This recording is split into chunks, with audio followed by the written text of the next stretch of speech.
Hello guys, and welcome to round number 4 of UZ Chess Cup 2026. We'll start with this position here. Jan Nepomniachtchi played against Nodirbek, Abdusattorov, and I'll put a live footage from the tournament hall. So, Nodirbek starts trolling Jan in the following position. First, he's trying to play Knight d7, which is losing because after king f7, there is no way to stop the pawn. So then he goes knight h7, which is of course correct.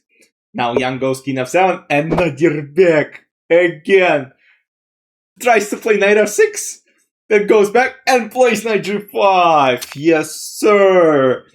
And players repeated the moves and agreed to draw. So I'm not sure why Nodirbek decided to kind of troll Jan a little, but look, Jan is not shaking hands with Hans. I mean, I don't know, you let me know in the comments if you think it's right from here or not. I think it's just like bullshit. You shake hands with like every single person in the room but Hans. Like, come on, like grow up. Like grow up and, okay, I mean, try to solve it on the chessboard and not like that. Okay, we move on to the game between two Uzbek players, Madaminov Mukhiddin, the second of Sindorov, who won the first two games and ended up losing in the third one. Now he's playing with white again. So he won the first two games with white. Now he's looking to get another point by playing with white pieces. And starts the game with d4, and we have Sicilian defense. Rasolima e6, knight e7, a6. Rasolima is actually quite popular these days, especially after match between Magnus and Fabi in 2018 in London, where, okay, they have Sveshnikov, they had Rasolima, and after that, like, you know, the trend kind of started, so a lot of people play it right now, this knight c6, and then either Sveshnikov or game, and they're okay with Rasolima.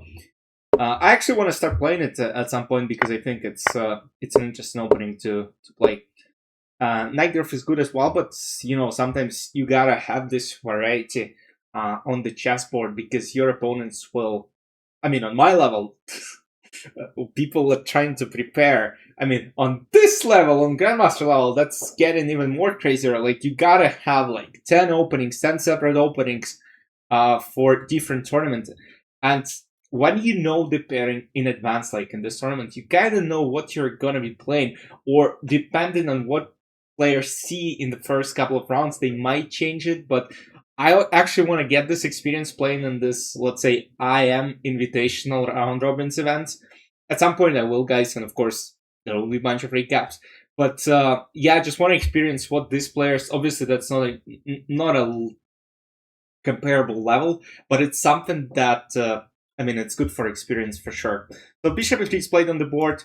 We have bishop e7, c4, castle, knight c3. And now, you know, there are ideas of d5. So you gotta take on d4 takes, and now knight d5, trying to get knight maybe to g4, maybe even knight g6, and try to push e5, bishop e6, try to get that way. So knight d4, computer is not really recommended, and computer thinks it's a bit passive.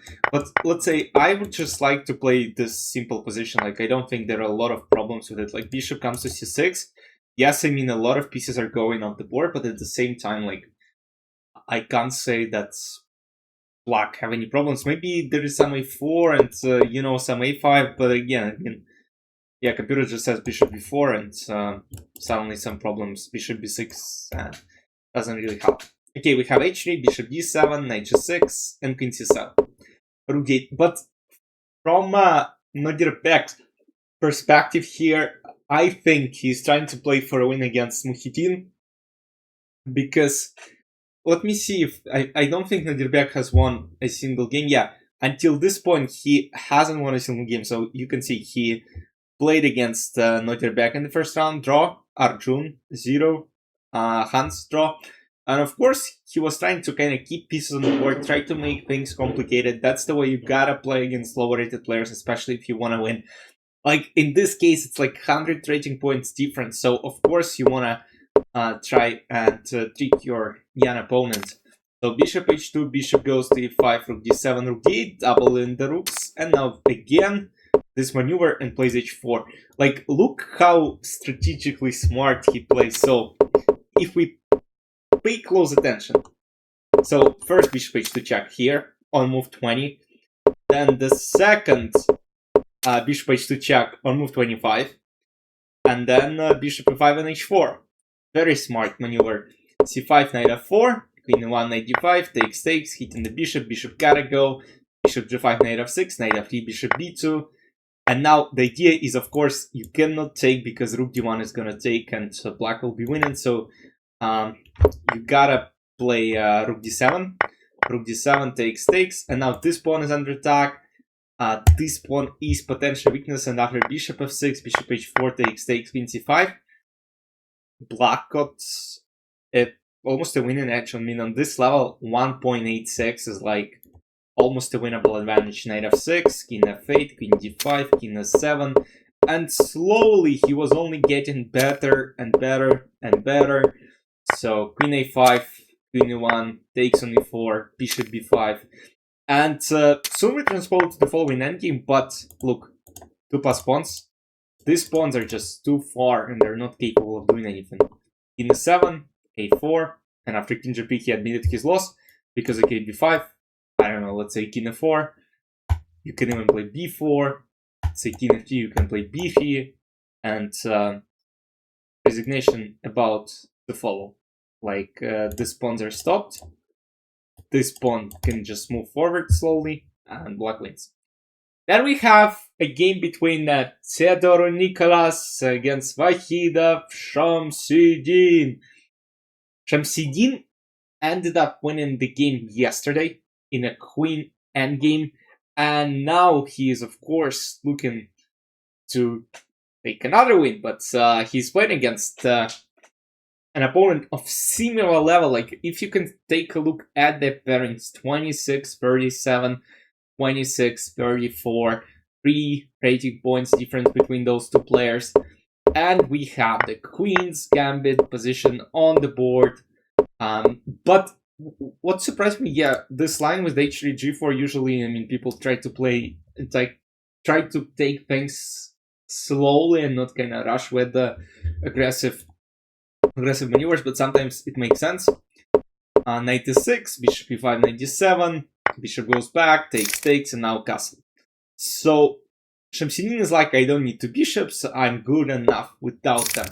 Now, let's say if some random move happens, there is knight d4 and black wins, because now rook e8, there is a huge problem on e-file, the position slowly collapses.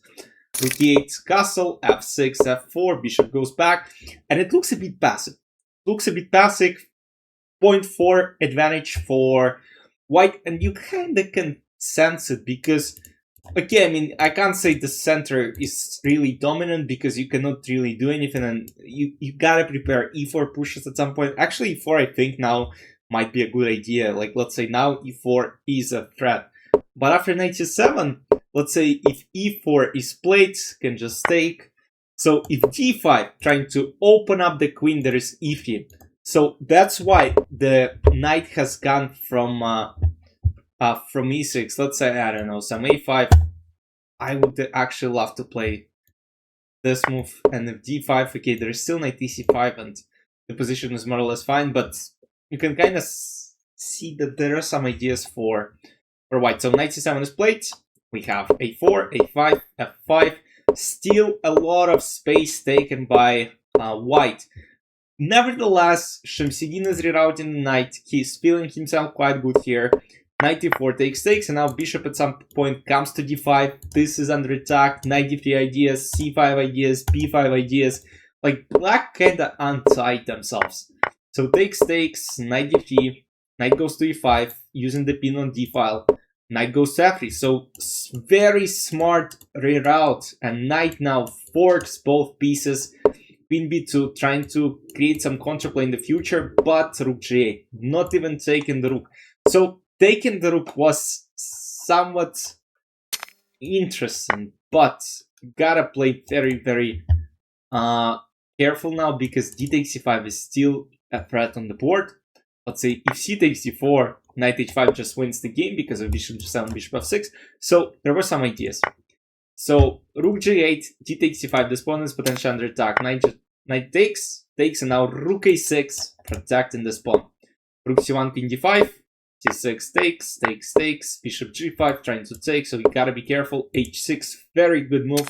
Bishop f6, king h7, and now king d5, and brilliant bishop h5. The idea is, of course, that now king f5 take on h5 and wins the game, so you cannot do it.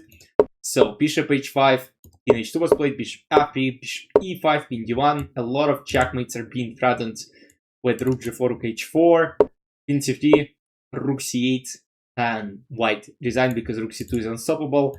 And if takes, there is king d2, king h3, king g2 checkmate, and if king goes back, king g2 checkmate as well.